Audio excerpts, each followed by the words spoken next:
Hola a todos, estamos aquí en Tenerife con Jesús Pérez Triana, autor del blog Guerras Postmodernas y del libro homónimo publicado en 2010.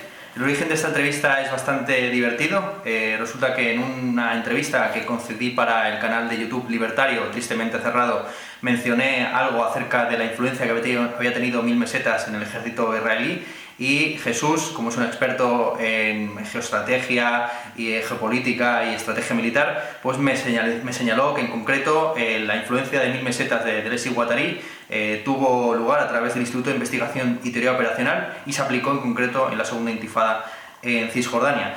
Bueno, Jesús es como he dicho, un experto en estrategia militar, al que yo llevo siguiendo varios años, y los dos tenemos en común varias cosas. En primer lugar, los dos publicamos hace ya casi una década un libro sobre la posmodernidad, él su libro Guerras Postmodernas y yo mi libro Contra la Posmodernidad. Los dos hemos sido, digamos, de esos cazadores que venden la piel del oso antes de cazarlo, en el sentido de que hemos prometido libros que no hemos llegado más que a esbozar unos primeros capítulos.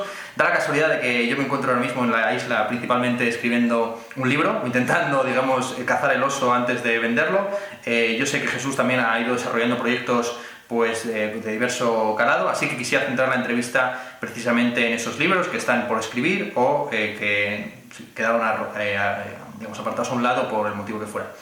Me pediste, Jesús, que no te preguntara por la influencia de Hegel en Clausewitz y ni tampoco la teoría de la guerra justa de Balser, pero sí quisiera empezar con una primera pregunta inevitable, siendo yo filósofo, que es ¿cuál crees que es la influencia de la filosofía efectiva sobre, digamos, la estrategia militar, más allá, digamos, de Sun Tzu, a día de hoy? ¿Hasta qué punto pues, todas las teorías de la geopolítica, como la de Dugin, etcétera, tienen influencia real en lo que luego se lleva a cabo por parte de los ejércitos de los diversos estados en contienda?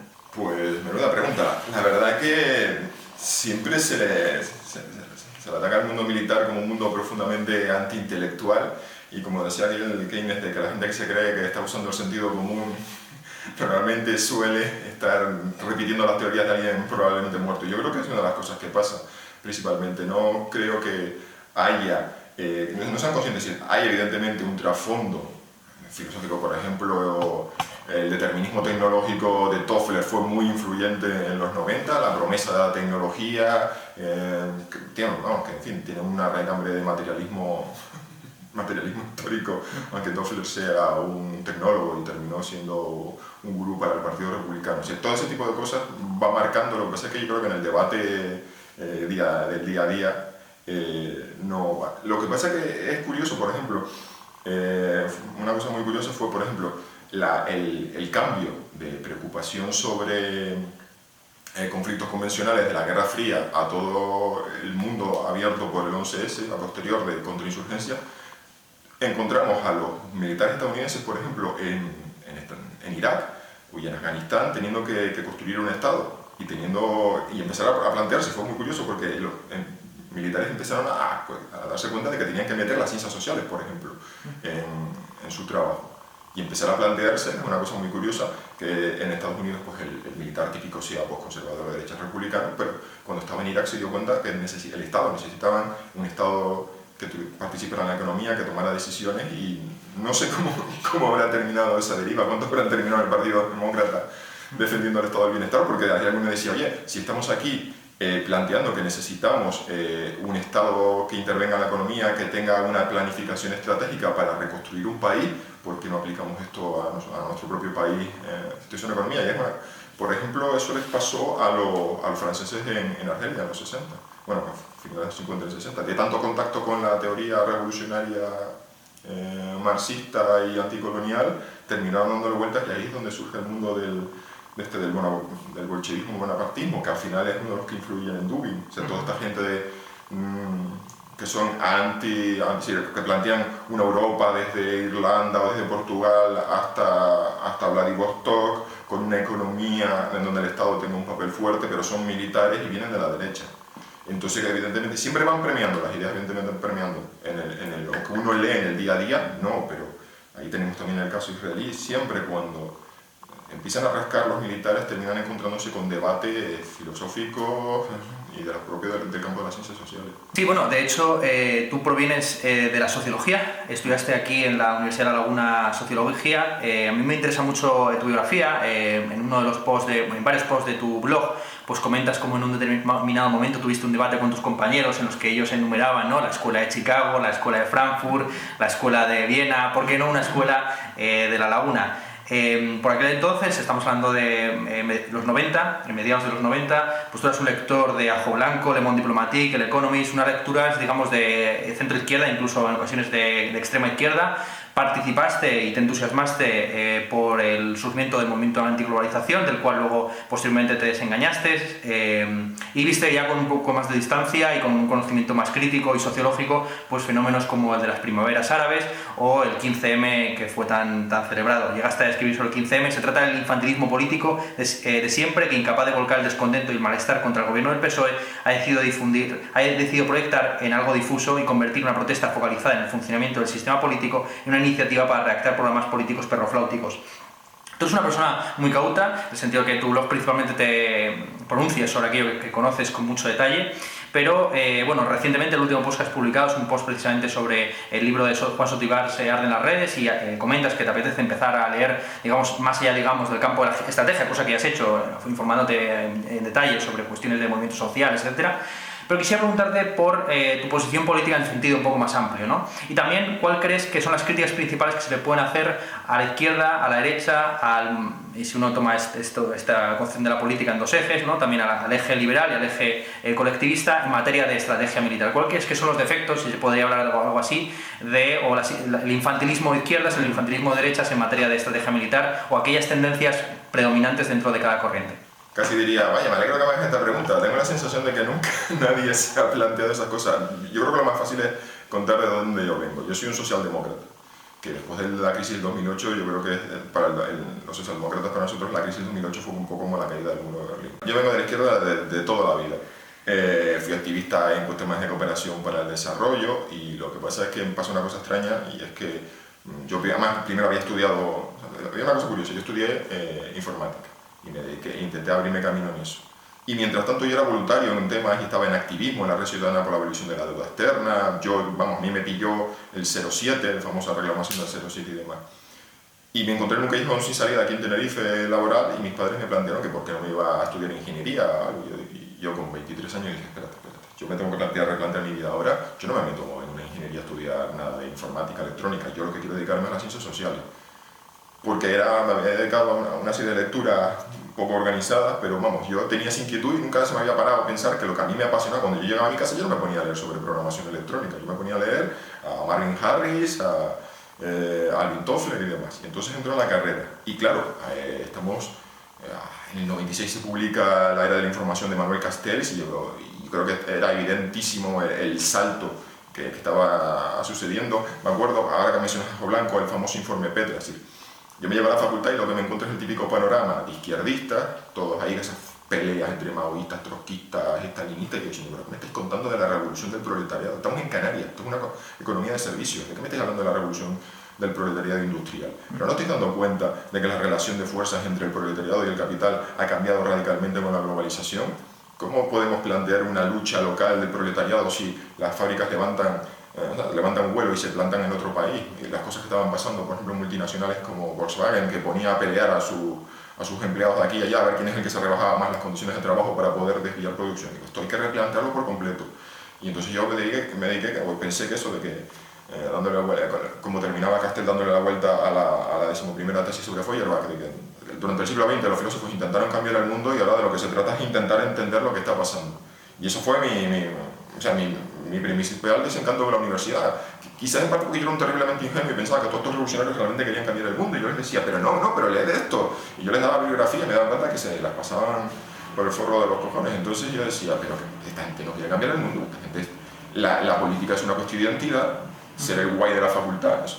Y entonces me convertí en un ser bastante minoritario y aislado dentro de mi facultad.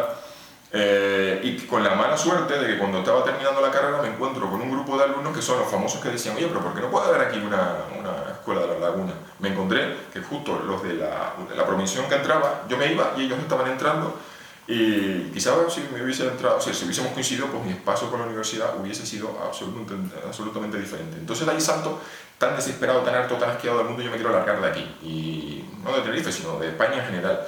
Y digo, bueno, como vengo del mundo de la cooperación, he hecho sociología, me voy a ir al mundo de la cooperación al desarrollo.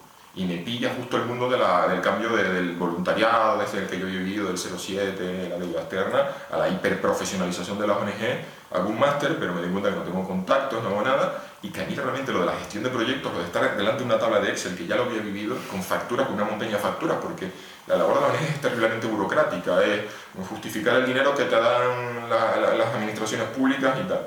Yo digo, a mí lo que realmente me interesa es el análisis. Y entonces estoy muy influido por Robert Kaplan, el de la anarquía que viene. Luego, justo el año en que yo digo, oye, esto de los conflictos, aparece el libro de Mari Kaldor, la de las nuevas guerras. Y ahí me doy cuenta que mi verdadera vocación, que he sido un fricazo de los temas militares desde pequeño. O sea, es como, yo nunca sabía que esto de dedicarse a la guerra era una cosa de lo que uno se podía ganar la vida. Entonces nunca me lo planteé. Llego a ello, pero tardísimo en la vida, después de haber he intentado otras vías, porque además a mí me pasó una cosa, yo llegué a sociología y a partir del primer año me aburrí enormemente. Y luego un día cuando tuve que pedir un certificado de nota, dije, ahí va, pero si yo es que de todas las optativas y toda la libre elección que pude, huí de la sociología y me metí todo lo que fuese economía internacional, relaciones internacionales, filosofía política. Yo fui un sociólogo que intentó huir de siempre de la sociología. Y entonces me dedico a esto del conflicto. Entonces resulta, claro, soy de izquierda y me dedico a los estudios de seguridad y defensa. ¿Y qué me encuentro a la izquierda? Pues en fin, defensa nacional. Y como digo yo, si vamos a estudiar la defensa nacional, tenemos dos problemas en la izquierda. Uno, que tenemos una parte de la izquierda que decide que no hay que defender, que no hay nada que merezca la pena de defender, o que el uso de la violencia es anatema. Y dos, el concepto nacional, que en fin, vivimos en los países donde más está cuestionado, fatal. O sea, le hemos dejado el terreno de la defensa nacional a la derecha, igual que otros conceptos, que lo plantea desde un punto de vista patriotero, bueno, en fin, de esta gente que quiere que los carros de combate Leopard circulen por la diagonal. Con lo cual dices, madre mía, entonces otra vez me encuentro siendo un personaje totalmente heterodoxo y absolutamente aislado, siendo alguien de izquierda que está en el tema. Entonces, claro, ¿qué tenemos? Pues una izquierda que, en fin, que, como digo yo, el terrible mundo de los centros de estudios para la paz. Se hacen muchos chistes sobre la inteligencia militar, pero es que yo creo que lo que hay que hacer chistes son de los centros de investigación para la paz. O sea, es la deshonestidad intelectual personificada. Yo porque entiendo de estas cosas digo, vamos a ver, ¿cómo se puede meter? Lo siento, pero profesores de filosofía que están ahí, sí, vale, tú puedes tener una teorización sobre la paz y la guerra justa, pero me estás hablando del presupuesto de defensa y me estás hablando de las estrategias de la OTAN y estás hablando sin tener ni puta idea. Y entonces, bueno, tengo unas peleas que dicen muy ponderadas, no sé de dónde me has visto como ponderado, porque yo estoy con el cuchillo entre los dientes, sarcasmo, periodistas y estudiosos de la paz, vamos, con el martillo en la mano. Entonces a la izquierda veo eso, una izquierda que tiene unos planteamientos muy naif, absolutamente ingenuo. Bueno, ahora estamos con el último tema en el que he polemizado y por el que he terminado con lo de la poscensura. Por ejemplo, el tema de las ONGs en el Mediterráneo. Aquí el planteamiento de esta gente es que están diciendo, por favor, aquí la solución a los problemas migratorios de toda esta gente que está en Libia es abrirle las puertas absolutamente a Europa. Digo, bueno, en fin, no sé si... Es un tema del que debatir, digo, pero que realmente estáis hablando de meter a entre 800.000 y 1 millón de personas que se calcula que pueden que estén aquí, en fin, no sé si luego son las mismas personas que luego te dicen, hombre, es que cuando Estados Unidos apoyó a Mujahideen en los 80 nadie pensó en las consecuencias a largo plazo. Me estás criticando decisiones que se tomaron en los 80 y que tienen un efecto a 20 años y tú me estás diciendo que quieres abrirle la puerta sin ningún tipo de debate, sin pensar en consecuencias. Y el que le haya leído mi blog se da cuenta que estoy como dando vueltas sin terminar de morder el asunto de la inmigración musulmana en Europa. Y soy una persona de izquierda, pero que cuando he cogido las estadísticas de criminalidad de Suecia, que hay que traducirlas con el Google, pero que hay que ir a buscarlas, o te pones a buscar las estadísticas, en fin, yo digo otro tema polémico del Consejo de Poder Judicial sobre violencia de género, digo, si ya es polémico, o sea, es una cosa de esto de la poscensura, si sacar unos datos y unas estadísticas del Consejo General del Poder Judicial es polémico, y a mí yo lo planteo desde otro punto de vista, digo, ¿por qué si esto es así jamás he visto una campaña en rumano, chino o marroquí dialectal dedicado a la violencia de género? Yo no lo decía desde el punto de vista de criminalización, lo decía desde el punto de vista operativo. ¿Cómo es que la página del Ministerio de Asuntos Sociales que dedicado a este tema no está más que en español el idioma cooficial es en las comunidades autónomas inglés y francés, un poco por esto de la Unión Europea.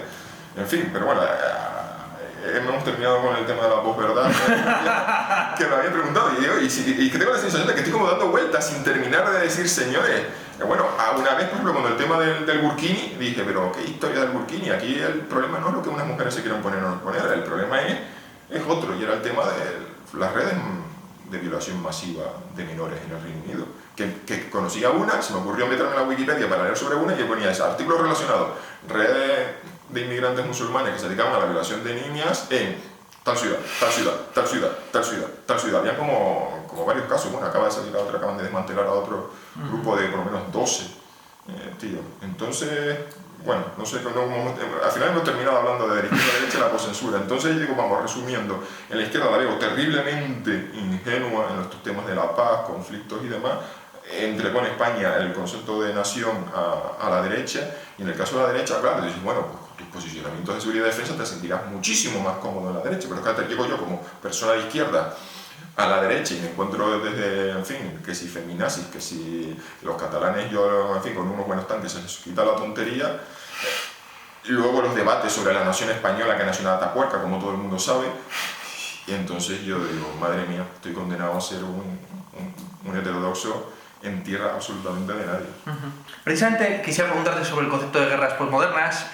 La tesis básica pues, es que estamos en un nuevo periodo, aunque haya precedentes, digamos, de este fenómeno en el que básicamente los estados no son los agentes protagónicos de la guerra. Es una situación post-Tratado de Westfalia, en el que el concepto de soberanía está puesto en jaque, en el que las definiciones tradicionales del concepto de guerra no funcionan. Por ejemplo, tú citas en alguna ocasión la definición de guerra que da el Uppsala Conflictata, según el cual se puede hablar de conflicto armado a partir de 25 muertes al año y siempre que uno de los actores implicados sea el Estado, ¿no?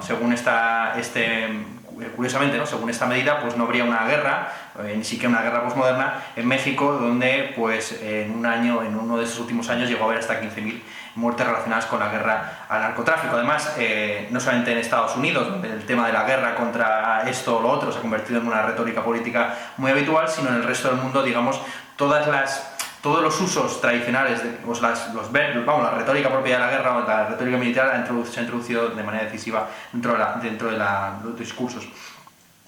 Una cosa que tú señalas en tu libro, pero y también en el blog, es cómo el concepto de guerras postmodernas no se debe tomar como una especie de nuevo paradigma que cambiara todo, todo el espectro militar en todo el mundo, sino que hay determinadas zonas del mundo, como por ejemplo es el Pacífico, en el cual estamos asistiendo a una especie de rearme nacionalista, pues con los conflictos entre Rusia, Japón, pero principalmente Japón y China, en el que se está anticipando, y permanentemente en Foreign Affairs pues hay artículos al respecto, una suerte de guerra en el sentido clásico, ¿no? Tú llegas a establecer una analogía entre el desierto y el Pacífico, ¿no? Donde ya no se trata de una cuestión de guerra de guerrillas o conflicto asimétrico o no revolución de los asuntos militares, sino simplemente quien tenga mayor tecnología, mayor capacidad de concentración de tropas es el que va en última instancia a inclinar la balanza a su favor, ¿no?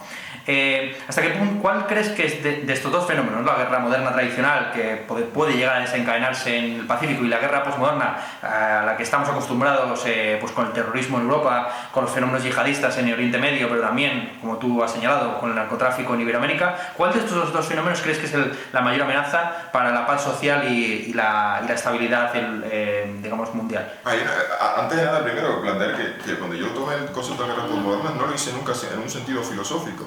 Yo me basé en la visión que tenía en la historiografía anglosajona sobre lo que era modernidad. Yo en el colegio aprendí que la Edad Moderna empezaba con el descubrimiento de América y acababa con la Revolución Francesa, mientras que en la historiografía anglosajona se considera que la Edad Moderna es una cosa que arranca con el fin de la Edad Media y acaba con la Segunda Revolución Industrial.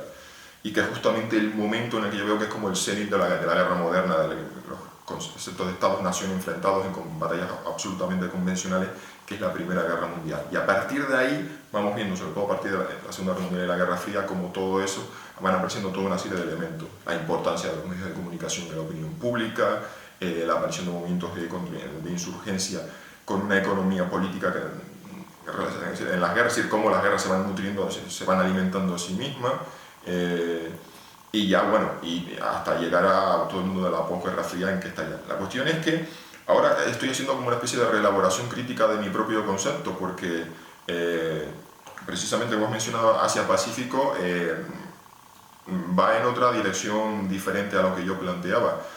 Quizá, no sé, se me ha ocurrido algo así, pensar como que si uno lo mira, como las edades del hombre y las edades de los estados de Asia-Pacífico están en plena adolescencia.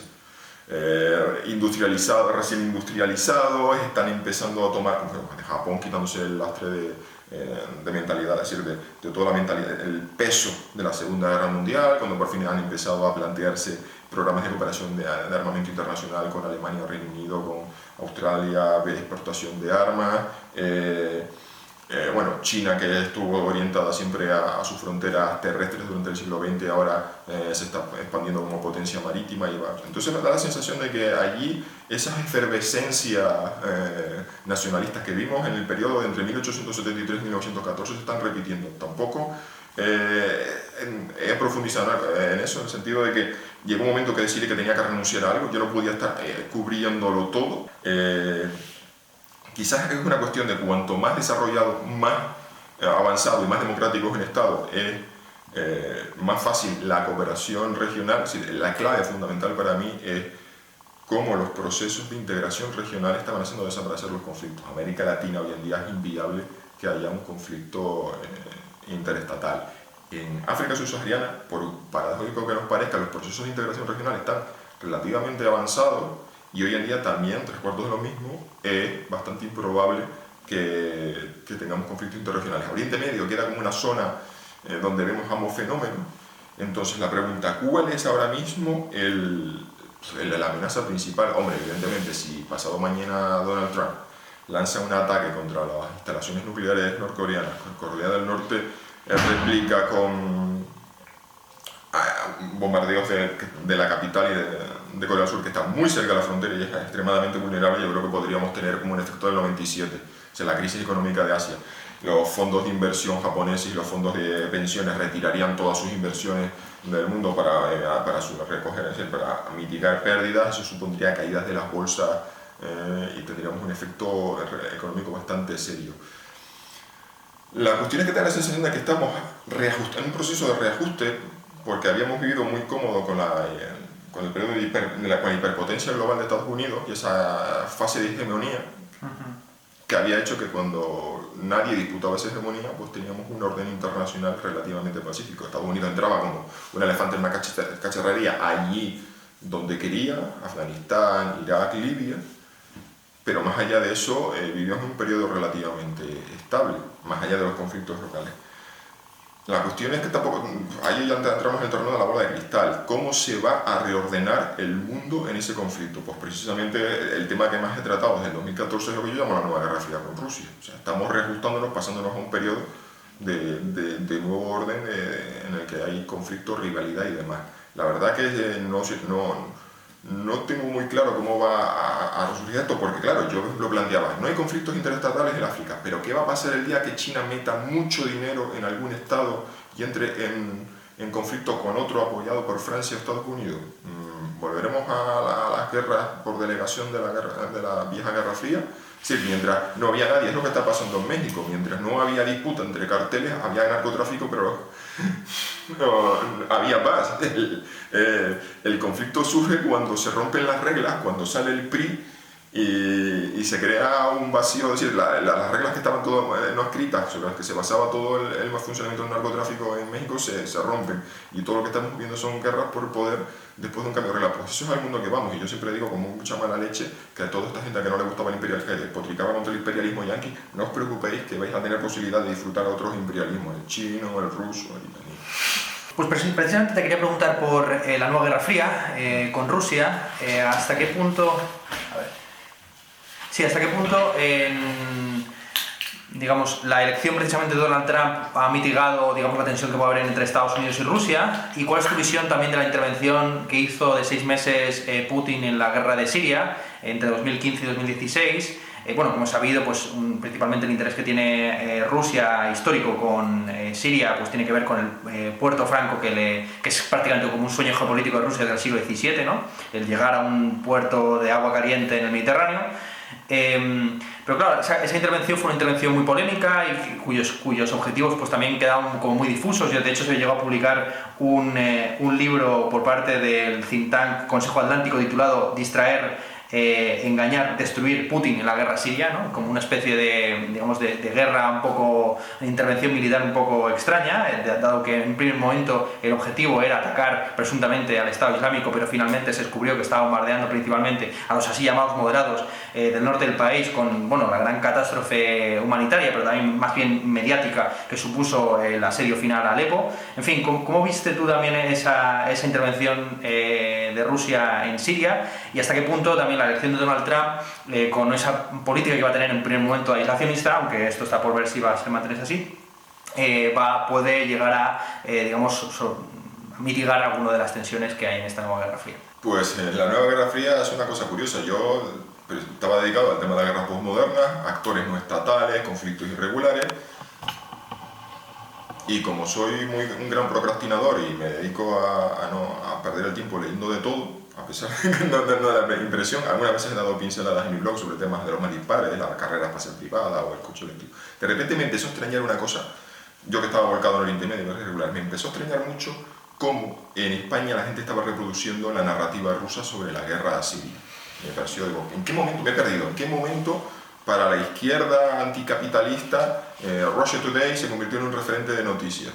Cómo estaban repitiendo como loro, gente que tenía un discurso muy crítico sobre los medios españoles, que eran capaces de analizar una noticia en El País sobre Venezuela diciendo que, hombre, hay que tener en cuenta los intereses económicos del grupo Prisa, Santillana, bueno, esta historia de los libros de texto en Venezuela. O sea, si son capaces de leer prensa española y diseccionar quién escribe esto, por qué, con qué sentido, porque están tragándose de forma acrítica la narrativa rusa sobre Oriente Medio. Y de repente, claro, aparece Ucrania y yo, que no era un tema del que había tratado, me extraña toda esta historia de los hombrecillos verdes, los sin identificar, no sé qué. Y me acuerdo que por Twitter les escribí los del País, digo, que me estáis diciendo hombrecillos verdes, pero si eso es un vehículo Tigre y ese tío es ruso y esa matrícula militar es del distrito militar del Cáucaso Norte, digo, son rusos, que no son autodefensas, que no son... Y entonces ahí, te acuerdo lo mismo, empiezo a ver en muros de Facebook, en Meneame, en Twitter, una reproducción masiva de los puntos de vista rusos de esa... Y entonces ahí fue el momento de, espérate, aquí está pasando algo. Y yo, que nunca me había metido con la geopolítica ni a ese nivel de Rusia y demás, sí me había parecido siempre interesante, pero no había... Digo, aquí está pasando algo. Y todo eso lo condenso en la idea de la nueva Guerra Fría, lo saco, digo, vamos a ver, tenemos intereses, un conflicto de intereses geopolíticos, y tenemos detrás unas visiones donde el discurso antioccidental que comparte Rusia y todas estas fuerzas que van desde la ultraderecha tradicional europea, conservadora tradicionalista, que ve en Rusia pues la reserva espiritual que nos vendrá, como decía Juan Manuel de Prada, Rusia tiene la misión histórica de salvar a Europa de Occidente de sí mismo, un interés, y claro, llega la intervención en Siria. Y me acuerdo porque había un reputado rusólogo español que decía que, vamos, que Rusia no tenía ningún interés fuera más allá de sus fronteras y que tal. Además me dedicó un parrafito en un artículo diciendo, hay por ahí expertos en armamento que se creen que como entienden de armas son capaces de luego hacer un análisis de la política y no, ¿sabes?, metiéndose en el terreno de nosotros que somos los expertos. Y yo lo que digo es que si yo veo un vehículo BTR-82 ruso en Siria y en un vídeo donde se oyen voces rusas de fondo, digo, hostia, los rusos están metiendo asesores, están metiendo material, aquí está pasando algo gordo. Y empiezo a tirar del hilo y yo escribiendo artículos de ojo con Siria, ojo que los rusos se están metiendo en Siria, ojo con toda la red de tráfico, toda la venta de armas rusos y la presencia sobre el terreno de asesores y ¡pum!, intervención militar. Bueno, creo que del experto aquel no estuvo un tiempo sin tocar el tema, pero fue como decir, os lo dije, llevo desde el 2014 con el os lo dije, porque de repente empieza a encajarlo todo, ¿sí? El interés geopolítico conflicto. ¿Y qué tenemos en Siria? Pues un vacío geopolítico. ¿Sí? ¿Qué pasó en Ucrania? Los rusos han llegado allí hasta donde Occidente les ha dejado meter. Hay que recordar que Rusia no deja de ser un país que tiene el Producto Interior Bruto de Italia, que a mí también a veces se me olvida, y es una de las cosas, los argumentos que decían los críticos del concepto, oye, pero tú me estás diciendo que un país con el Producto Interior Bruto de Italia le está planteando un desafío a Occidente. Bueno, más que las capacidades de Rusia es las incapacidades occidentales, que es largo de discutir, porque claro, Rusia está apoyando partidos que son eurófobos y... De la extrema izquierda y de la extrema derecha. Sí. Vamos, uno de los pocos que se salvaba de estar financiado por el Kremlin era Podemos, pero estaba Syriza y estaba el UKIP, estaban prácticamente todos. Y las simpatías y en fin. Entonces, claro, incluso los países, sí, bueno, y tienes alianza de la OTAN, y aparece Trump diciendo, hombre, pero es que yo lo del artículo 5, de que si un país de la OTAN es atacado hay que automáticamente defenderlo entre todos, no lo tengo muy claro. Digo, hombre, es que si ya empiezas a cuestionar el artículo 5, tienes un montón de países dentro de Europa diciendo que esto de Europa, la construcción europea no, Francia, digo, madre mía, si hubiese ganado a Marine Le Pen, que decía que quería irse de la OTAN, si se va a Francia de la OTAN, esto, bueno, en fin, una estampida. ¿Qué pasa? Llega Trump diciendo que, vamos, aislacionista, cuestiona la OTAN, cuestiona los tratados de libre comercio, pero quiere hacer Make America Great Again. Y digo, es absolutamente incompatible tener una posición de hiperpotencia hegemónica renunciando al libre comercio y renunciando a tener, vamos, intereses fuera de tu país. Entonces, y sobre todo, ¿cómo puede ser compatible ser una potencia hegemónica y dejarle hacer a los rusos? Esto es absolutamente incompatible, y eso fue una de las cosas que predije sobre Trump y que yo digo, me ha salvado un poco los esquemas, porque yo era absolutamente escéptico sobre que Trump pudiera ganar unas elecciones, pero dije, cuando ganó, dije, bueno, me entró ese momento, ha ganado Trump, a ver si ahora se arreglan las cosas con Rusia y esto de la nueva Guerra Fría es un sueño de una noche de verano de ucraniano. Pero claro, es que me quedé pensando, digo, es absolutamente compatible porque él no puede vender, o sea, Trump no puede vender la idea de que estamos aquí recuperando la posición que nos corresponde, como mientras la impresión general es que está haciendo el ridículo dejándole pequeñas victorias estratégicas a los rusos aquí y allá. Digo, entonces están condenados a no entenderse, es que llegará un momento que tendrá que hacer un acto de fuerza, tendrá que demostrar algo, tendrá que poner los misiles y los tanques sobre la mesa y frenar a los rusos. Y entonces esta amistad no puede durar mucho. Y ya bueno, vamos a ver ya las expulsiones de... Estamos teniendo, como digo yo, a todos estos que digan que hay una nueva Guerra Fría, no estamos en una nueva Guerra Fría, pero ya tenemos encontronazos de aviones y fragatas que si acoso y demás, exactamente igual que en la Guerra Fría. Tenemos expulsiones masivas de diplomáticos, como en la Guerra Fría. Tenemos campañas de desinformación masiva, como en la Guerra Fría. Entonces yo digo que la impresión de que Trump y Putin iban a tener una especie de entente cordial que iba a cambiar el orden del mundo, no, porque los intereses son absolutamente incompatibles, tanto en Europa del Este como en el Oriente Medio. Y una cosa importante, todo esto es culpa de Obama, al que todavía yo creo, no sé, supongo que se empiezan a salir dentro de poco, según vayan saliendo las memorias de toda la gente que trabajó con él, pero en política exterior generó una serie de vacíos. También es verdad porque su visión era reconstruir económicamente el país después de la crisis del 2008, intentar retirarse de Irak y Afganistán, una especie de rollo de Zapatero de no a la guerra, sí, lo podemos entender como diciendo una butada de que una especie de Zapatero estadounidense, en el sentido de vamos el buenismo y el... Pero también hay una revolución tecnológica con todo lo que es la guerra de los drones, quiero decir que un concepto más policial que militar de la guerra contra el mal y el terrorismo. Eso también lo escribí en su momento, y hay una cosa muy curiosa, ¿no? Primero digo que tenemos una visión como muy buena, muy positiva de Obama, un tipo del diálogo abierto, pero que generó una serie de vacíos geopolíticos que fueron como... El vacío, esos vacíos siempre son como los gases, ¿no? Siempre viene alguien a rellenarlo, y así ha sido Rusia en el caso de Ucrania.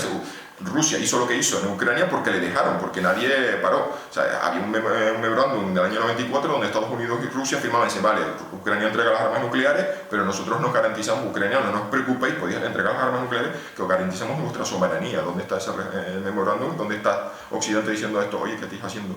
En Siria, 3/4 es lo mismo. La verdad que, claro, después leas lo que dice Obama, es que la experiencia de Libia pues le dejó bastante desencantado con lo que es esto de armar rebeldes y demás. Primero digo en el sentido de que, bueno, a lo mejor esto de la comparación con Zapatero es justa, pero entiendo que tenemos como una visión muy positiva de él y tenemos que fue muy naif, muy ingenuo y en un lado. Y por otro lado, a este tipo que también, que dieron el Premio Nobel de la Paz, planteó diciendo, esto de las invasiones de países es una cosa muy costosa, pero promovió expandió el programa de drones, es decir, expandió el uso de drones y de ciberguerra a unos niveles que el sí, con ciudadano, sobre todo. Sí, con el ciudadano común ignora. O sea, es un tipo muy intervencionista, muy belicoso, en unas maneras muy nuevas, que esta es una de las patas de las guerras postmodernas que me falta desarrollar, porque yo me centré tanto en los actores no estatales que me faltaba desarrollar. Bueno, y en este panorama de guerra postmodernas, y los estados que van a ser, pues drones, ciberguerra y contratistas, que ahora vamos a ver qué va a pasar en Afganistán con los planteamientos de Eric Prince, el fundador de Blackwater, que está asesorando a Trump. Pues te quería preguntar por la network, que es un tema al que tú le has dedicado mucho tiempo, ¿no? La guerra en red o la guerra red. Todo arranca cuando terminé el libro, me di cuenta de que había una cosa importante, es decir, la guerra postmoderna, como dije hace muy poco en el blog, es una especie de teoría del todo. Y me di cuenta que intentando hacer, en vez de hacer un capítulo, intentaba que en vez de capítulos tocando distintos palos, me gustaba que fuese un relato o una presentación de las ideas más o menos hilvanadas. Y entonces en ese hilvanar ideas que hice, no me cabía la guerra en red. Y entonces digo, al final digo, pues ya está, en un libro nuevo. Entonces yo estaba muy bajo con el entusiasmo del adanismo, de bien, fantástico, ahora digamos, se van a romper las estructuras, hay un montón de iniciativas por todos lados de guerra en red, desde los ejércitos que Estados Unidos desarrolló el concepto de guerra orientada a redes, NSW, Network Centric Warfare, hasta los rusos, los chinos estaban desarrollando sus propios conceptos, estábamos viendo, después del 13M del 2004. Uy, perdón. Tengo que cogerlo porque mi madre, que por si me iba a recoger ahora, espera un momento. Yo te puedo llevar, Vale, mamá. ¿Qué tal? Oye, ¿estáis ahí o no? ¿Dónde estáis? Vale, es que vamos a tirarnos un poquillo más de tiempo. Como unos 20 minutos yo creo, por lo menos vamos a ir. Que yo te llevo, tío. Vale, venga. Hasta luego. Bueno, sí, perdona. Pues total, con ese entusiasmo, además, que siempre yo digo, si no me hubiese dedicado a los conflictos, me hubiese dedicado a sociedad de información como sociólogo, que fue además la idea que yo entré en la carrera, todavía estaba demasiado influido por mi formación de informático. Pero claro, empecé y digo, bueno, vale, eso estaba muy bien para entraditas de blog de 1200 palabras, venga, vamos a escribir el libro. Vamos a buscar caso por caso el tema del uso de redes. Digo, primero lo digo, vale, movimientos desde las revueltas estudiantiles en Londres contra las tasas universitarias, donde estaban usando Blackberries para notificar, antes de la existencia de WhatsApp, el Blackberry era la única que tenía una aplicación de mensajería que no te cobraban datos, y estaban ahí mapas de fuentes abiertas poniendo ahí como chinchetitas, aquí está la policía, no vayáis por aquí, vais por aquí. Muy bien. Pero claro, me llega un colega y me dice, tío, ¿no te parece que es un poco complicado que metas en un libro terrorismo, guerra y movimientos sociales? Eso no puede entenderse como una criminalización. Pues ya, a mí me interesa como fenómeno social, pero tienes razón. Vamos a dejar un poco aparte a los pobres estudiantes, porque alguien puede decir, oye, aquí estás hablando del narcotráfico, en guerras y estudiantes, eso se puede interpretar muy mal. Pero bueno, vale, vamos a dejar aparte esto. Vale, muy bien, vamos a ver cómo los grupos de narcotraficantes en Brasil usaron las nuevas tecnologías para organizar ataques, es decir, ataques en enjambre, pero detrás que había una organización ultra jerárquica. Esto fue decidido por un tío que levantó el teléfono. Vale, sí, usan nuevas tecnologías, sí, hay swarming, hay ataques de enjambre, pero decir que es una estructura horizontal, democrática, de nuevo orden, no, venga, otro capítulo fuera. Vamos a ver el ejército de Estados Unidos. Sí, vamos, llevan 20 años teorizando sobre la guerra en red. ¿Esto significa que un soldado tiene ahora más poder de decisión que un general?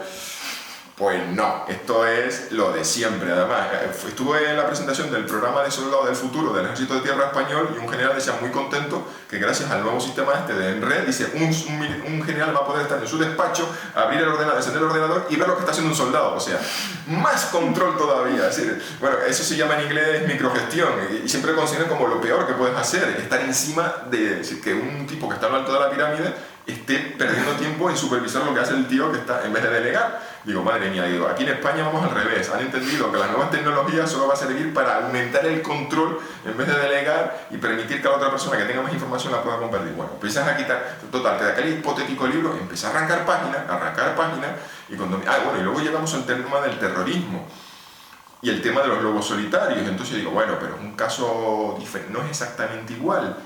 Porque además estamos llamando al concepto de lobo solitario, se entiende mal. El lobo solitario es un tío que no tiene el más mínimo contacto con nadie, no forma parte de una organización, es una bomba escondida en una cabaña, perdido en las montañas. Y aquí estamos hablando de lobos solitarios a tipos que se radicalizan, o sea, que forman parte de un movimiento general, tienen algún contacto por las redes sociales y luego deciden cometer un atentado.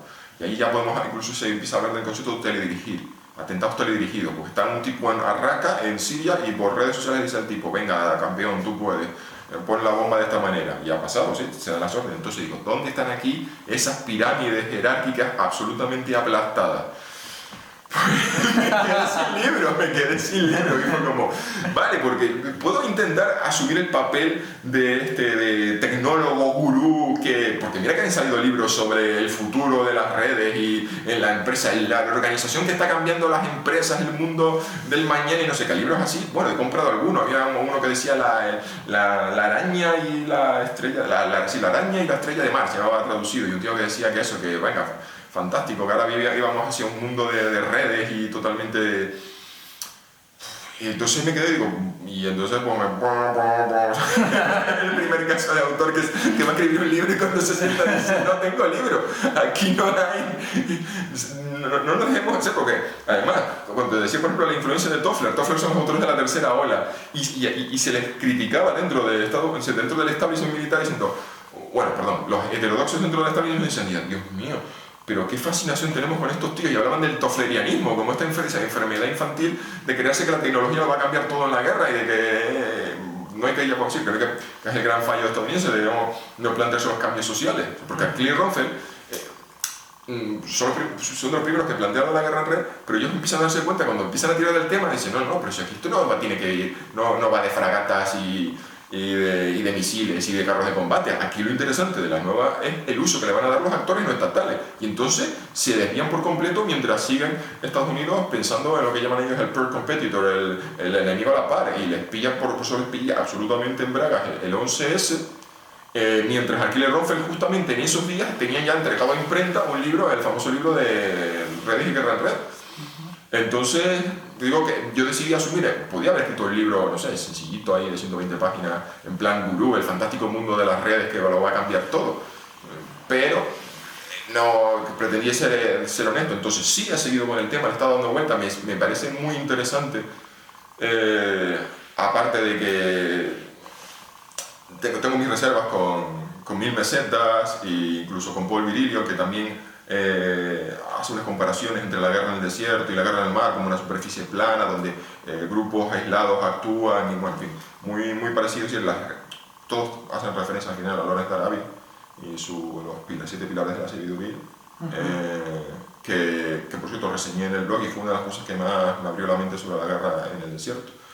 Y entonces me parece que quiero hacer algo todavía con eso, me gustaría poner 1000 mesetas y Achille Ronfeld para decir, mira, este fenómeno no es absoluto, no sucede de una forma pura, pero al menos tenemos intentos y casos como el de la ciberguerra, que ahí sí que es el caso cuando Rusia señala con el dedo a Estonia y todo el underground ruso se decida atacar, lo cual le permite al gobierno limpiarse las manos diciendo, nosotros, hackers rusos, ¿qué va? Y además lo volvió a repetir Putin, esos son chicos patriotas que se levantan por la mañana henchidos de amor patrio y deciden atacar a nuestros enemigos, pero yo no tengo nada que ver con eso. No importa que el canal público de la televisión esté 24 horas señalando con el dedo, estos son los malos, que luego eso es de motu propio, la gente, pues sí, además es la técnica perfecta. Yo lo creo en el fondo, porque si tú estás viendo la tele todo el día, viendo que los estonios han quitado una estatua de un monumento al soldado soviético liberador y te dicen que había una tumba colectiva debajo y las han tirado al vertedero los huesos, bueno, tú te metes ahí en el ordenador y coges el malware y empiezas a lanzarlo contra los periódicos estonios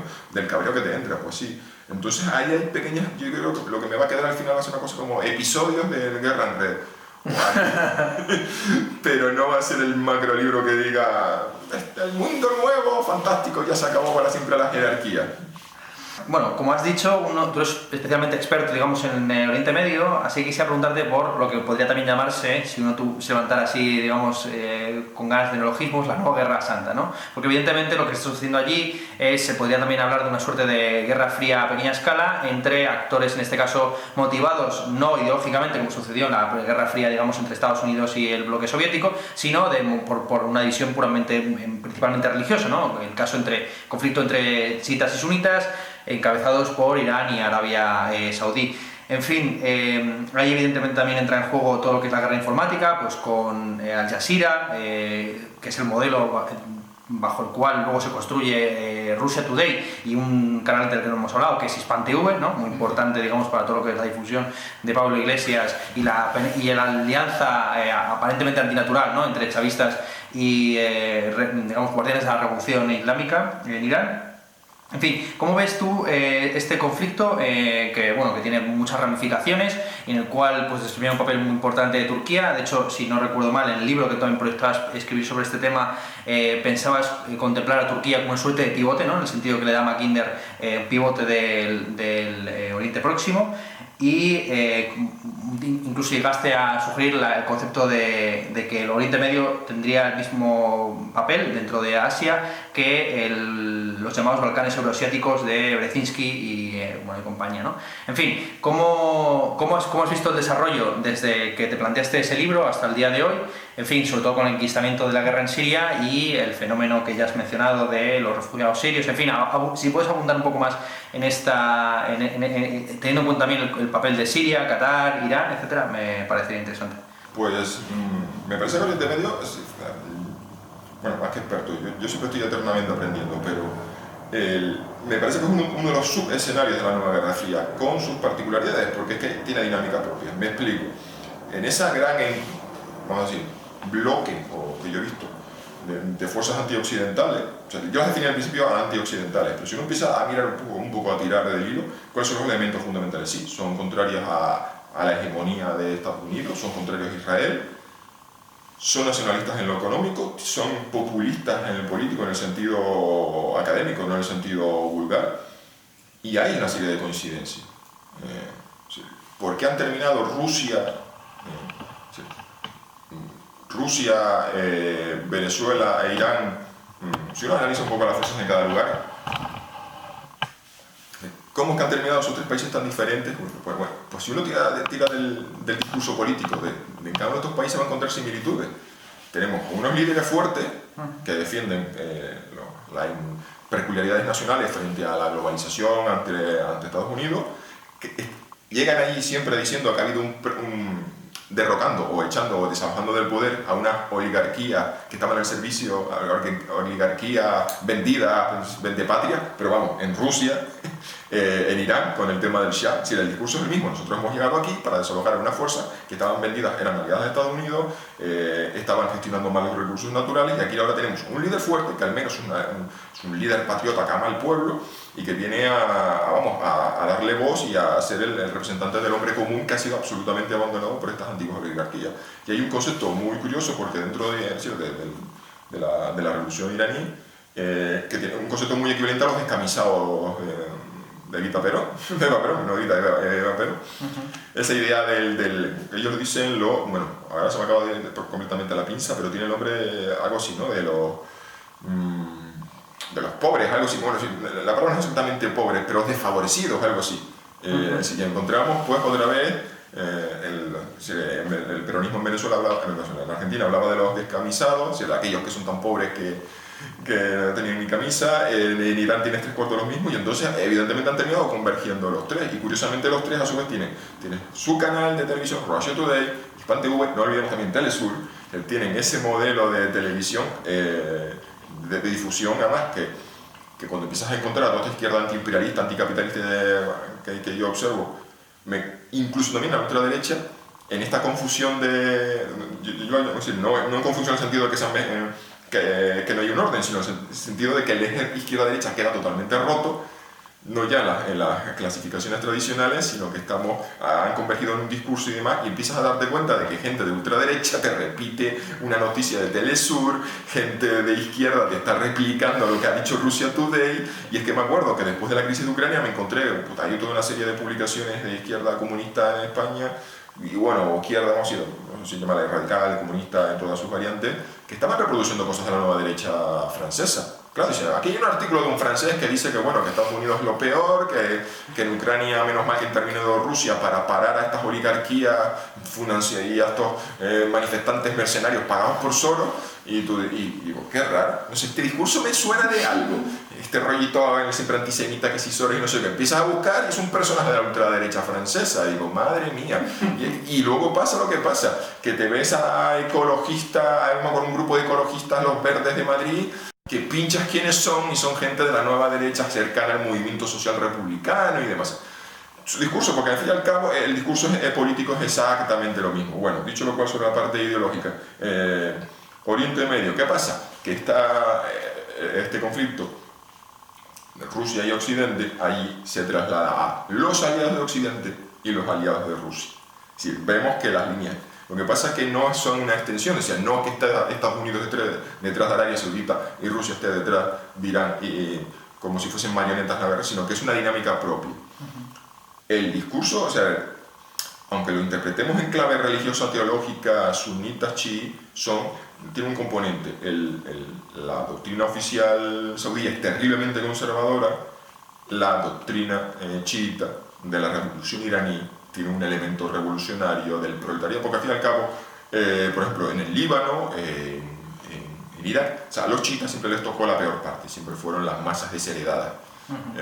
Entonces, el discurso iraní no solo es un discurso teológico, es un discurso social, por eso encaja relativamente fácil. Bueno, aunque sea de puerto para afuera, luego ya para puertas para adentro a saber lo que dicen los iraníes, que me acuerdo incluso cuando estaba Ahmadinejad en Caracas, en algunas en Irán, sí, ¿qué hacemos nosotros allí? Pero bueno, pero al menos de cara a la galería sí pueden compartir un discurso de que nosotros somos aquí defensores de las masas desheredadas y hemos tomado el poder y podemos enfrentarnos a las oligarquías de patria. Bueno, ¿qué tienes ahí entonces en ese conflicto? Si no es que se reproduce, es decir, dinámicas de la nueva Guerra Fría, porque bueno, otra de las cosas que yo predije en el 2014, digo, al final da la sensación de que todos estos antioccidentales, quizás en aquel momento me parecía que un poco casi que por ser los niños malos del patio del colegio que nadie quería jugar con ellos, terminan en una esquina. Pero es que ha habido ya una convergencia. Desde que yo planteé esto en el 2014 vemos que Rusia, que se había frenado mucho de vender tecnología militar iraní, o sea, entre otras cosas por las presiones occidentales, ya cada vez va a paso más gigantado. Terminaron lanzando ataques sobre Siria desde una base militar iraní. Y entonces empiezas a ver ahí lo que se llama, bueno, lo que se llama, empiezas a ver ya, estaba constituido lo que llama el eje de la resistencia. ¿A quién apoya Irán? Irán es aliado de Siria, y aliado de Hezbollah y aliado de Hamas.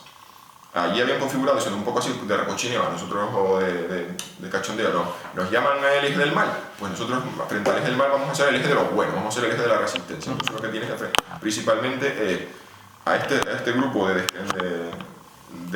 descartados antioccidentales enfrentados a los aliados de Occidente. ¿Y qué está pasando también? Pues que los aliados de Occidente se están viendo empujados a converger.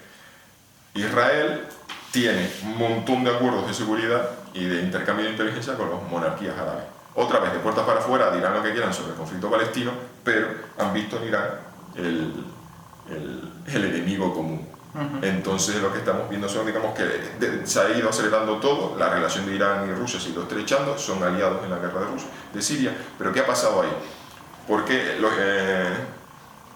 Irán interviene en Siria porque Siria es el único país, el Estado-nación aliado que tiene en Oriente Medio.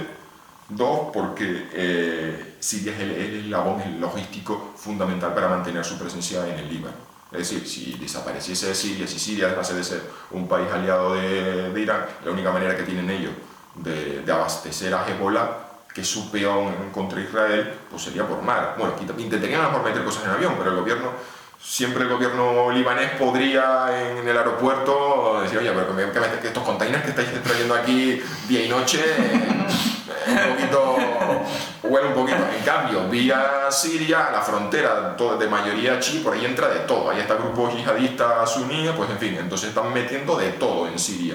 Misiles, bueno, por eso periódicamente los israelíes machacan Siria desde que detectan un cargamento iraní que intenta pasar a mano. Y la otra ruta que les quedaría a los iraníes para abastecer a Hezbollah sería por mar, y ya los israelíes han demostrado la capacidad hasta de bombardear cargamentos iraníes que se desembarcaban en Sudán para luego meterlos con la ruta de traficantes de todo por el Sinaí. Entonces ese es el intento principal de Irán, mantener al único Estado-nación que tiene como aliado, porque claro, tiene como aliado a Hamas y Hezbollah, pero es un grupo no estatal.